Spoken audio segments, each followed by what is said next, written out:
my channel, and today I have a first impression review on the new Wet n Wild Mega Cushion Foundation. And let me tell you, I got it for such a steal that I just had to do a little review on it. So if you guys want to know my thoughts and my opinions on it, then just go ahead and keep watching. So today I will be doing a first impression on the new Wet n Wild Mega Cushion Foundation SPF of 15. The claims on the foundation is that it is a luminous, lightweight, and buildable with a hydrating formula, and it contains natural coconut derivatives, so it's going to be super hydrating.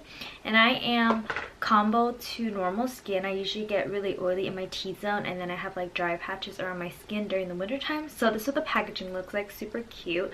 I gotta say the packaging is a little bit deceiving with the color, so if you're gonna match your color with a box, I don't think it's very accurate. It's a lot darker on the box than what it is in the actual pan. On camera it looks the same color, but in person the actual color is a lot lighter than the box. So when you open it, it's just your typical like compact with a little puff pad, which I probably won't use because I don't really like these. And then since it's a cushion foundation, it's gonna come with the seal, so I'm just gonna pop that off. Ooh, oh shoot, is it a little too dark? It looks a lot darker in the pan, but cushion foundations look darker because it's a sponge that's absorbing all the foundation, so it's gonna look darker. So I've never tried anything cushion, so I'm excited. Let's go ahead and touch it. Whoa. It is definitely super spongy. That was a lot on my hand. Did you see that? It's so much product. Okay, let me try to... Oh. It's a little dark, but actually I think it's okay. Oh, I did good. Once you blend it out, it matches. Alright, so before we get started, I want to go ahead and prime my face. I'm going to use the Smashbox Photo Finish Primer Water. Alright, and then I'm also going to use the Maybelline Baby Skin Instant Pore Eraser Primer to go ahead and smooth out my skin as well. Alright, so this is what my skin looks like before foundation. So I have rosacea, a little bit of redness. I have like a little kind of like red pimple right here. I have like discoloration right here as well. So what my skin looks like before.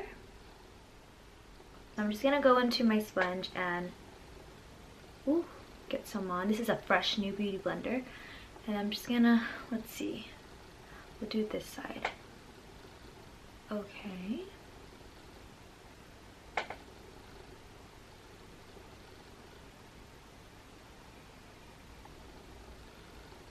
Let me get some more. I feel like with the Blue Beauty Blender, it soaks up all the product just because it's already in a sponge and then you're taking another sponge. But anyway, so far it's blending out super easy. I don't think this foundation claims to be full coverage or anything, so we'll see. So, just get some more on my forehead. The color is like perfect for me.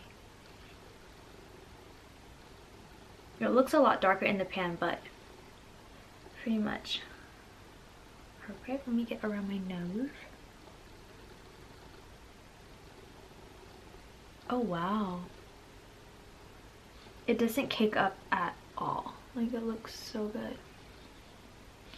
Right now it's pretty much a light coverage. I still see my red cheeks kind of popping through, but the nose area looks really good. My pores don't really look that big. So far, so good. Alright, so this is what my face looks like half done. It definitely evened out my skin tone. Made it super smooth. So it definitely gave me a little bit of coverage, nothing too crazy. I feel like I'm a little shiny though. Like, it is very luminous. You can see it when I like just tilt. So I'm not sure if I like that since because I'm oily. It does say it is a luminous, lightweight, and buildable foundation. So it definitely is super lightweight. It's definitely very luminous. And we'll see if it's buildable. I'm just going to let this one kind of dry just a little bit.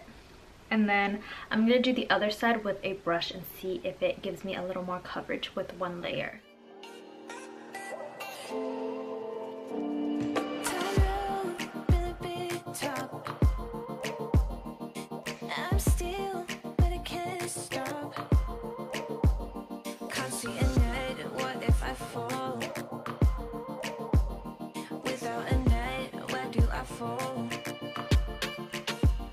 So I did get a little more coverage using a brush.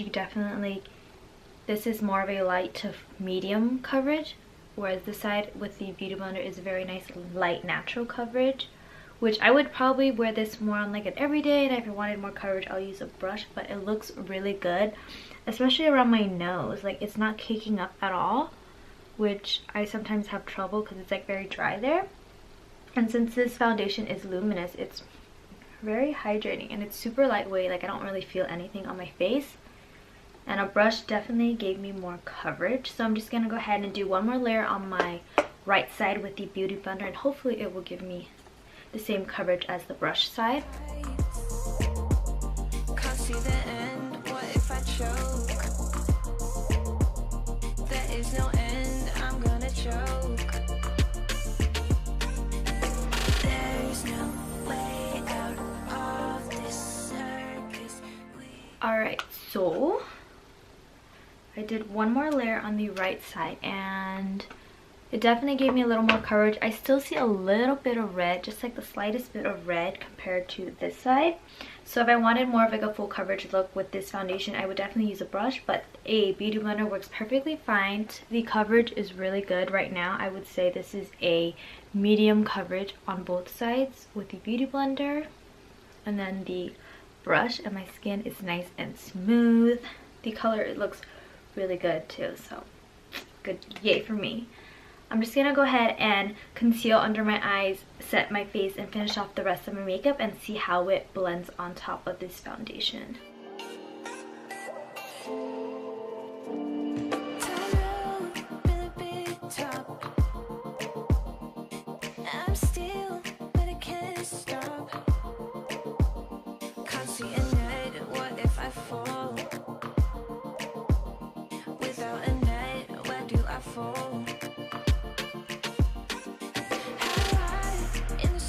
So this is what my skin looks like with under eye concealer and a little bit of contour, and it looks really good. Like, I could totally go out with this. I would just set my T-zone and then I'd be good. It looks really good. Alright, so I'm just going to finish up the rest of my face makeup and then be right back. So I just finished my face makeup and it looks really good. Everything blended on top super easy. The powders look great. Nothing looks cakey. Nothing looks dry. It just looks super smooth. Looks like skin. I'm living for this foundation. The foundation claims to be luminous, which it definitely is. If you have dry skin, I think you would really like it. I have combo to normal skin, so I really get oily in my T-zone, so I just have to set it. I can't kind of just leave the foundation as is, just because I know throughout the day I will get extremely oily and it's just gonna look really gross. So I am highly impressed with this foundation. This is my first ever cushion foundation and I really like it. It retails for $9.99 I believe, and you can probably get it cheaper at like Walmart or Target. I got mine for such a steal for $3. I know, and I am absolutely in love with this. I would probably rate this foundation an 8 out of 10 just because it's very luminous and I have oily skin, which I'm not a really big fan of having luminous skin all the time. So that's the only downside about the foundation, but overall I think it is very buildable. It's super lightweight. It's just a very nice, like, natural and very beginner friendly foundation. If you aren't comfortable with like straight on full on coverage, I think this foundation is a great start because you can build it up to the coverage you want and it's not super heavy or cakey or anything like that. So I'm very happy and I'm very impressed with this foundation. My skin has never looked better. Feels like my skin, it feels so lightweight. I don't even feel like I'm wearing anything on. So if you guys enjoyed this first impression review, don't forget to comment, like, and subscribe. I love you guys so much. Follow me on my social medias and I'll talk to you guys soon in my next video. Bye. These are my nails. I did them myself, so I can't tell if my Beauty Blender smells good or the foundation because I just washed this one and it kind of smells like my soap, but then I'm not sure if it's the foundation. I think it's my sponge.